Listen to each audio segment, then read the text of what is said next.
শুরুতেই প্রিয় বাংলাদেশ বলে গণসংবর্ধনা স্থলে বক্তব্য শুরু করেন তারেক রহমান। বক্তব্যে তিনি বলেন, আই হ্যাভ আ প্ল্যান, অর্থাৎ দেশের জন্য, দেশের মানুষের জন্য তার পরিকল্পনার কথা জানান তারেক রহমান। পরিকল্পনা বাস্তবায়নের জন্য দেশবাসীর সহযোগিতা কামনা করেন তিনি। I have a plan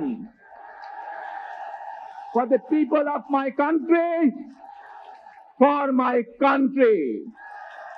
আজ এই পরিকল্পনা দেশের মানুষের স্বার্থে, দেশের উন্নয়নের জন্য, দেশের মানুষের ভাগ্যের পরিবর্তনের জন্য।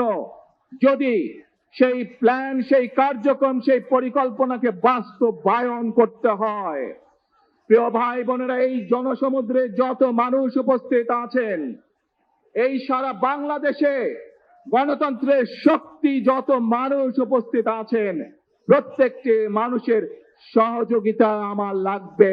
বক্তব্যে আরো বলেন, একজন মা যে বাংলাদেশ চায় সেই বাংলাদেশ করব। একজন সন্তান ঘর থেকে বের হয়ে যেন নিরাপদে ঘরে ফিরে আসতে পারে, সেই বাংলাদেশ করতে চাই। যেই হোক না কেন, নিরাপদে ঘর থেকে বের হলে নিরাপদে ইনশাআল্লাহ ঘরে আবার ফিরে আসতে পারে। এ সময় তারেক রহমান তার মায়ের কথা উল্লেখ করে বলেন, জননেত্রী বেগম খালেদা জিয়া এই দেশকে, দেশের মানুষকে নিজের জীবনের চেয়েও বেশি ভালোবেসেছে।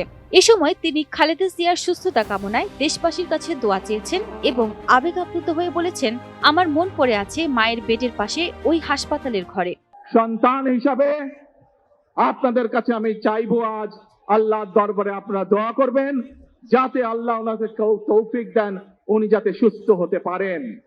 প্রিয় ভাই বোনরা, সন্তান হিসাবে আমার মন আমার মায়ের বিছানা পাশে পড়ে আছে সেই হাসপাতালের ঘরে। এছাড়াও তারেক রহমান জনগণকে সতর্ক করে বলেন, আধিপত্যবাদ শক্তির গুপ্তচরেরা এখনো ষড়যন্ত্রে লিপ্ত রয়েছে। আমাদের সকলকে ঐক্যবদ্ধ থাকতে হবে, সকল ধরনের ষড়যন্ত্র রুখে দিতে হবে। এ সময় সংগ্রামী জাতির সংগ্রামের কথা উল্লেখ করে তারেক রহমান বলেন, আপনারা রক্তক্ষয়ী সংগ্রামের মাধ্যমে ৭১-এর স্বাধীনতা অর্জন করেছিলেন। ২৪-এ এই সকল শ্রেণী-পেশার মানুষ রাস্তায় নেমে সেই স্বাধীনতা রক্ষা করেছেন।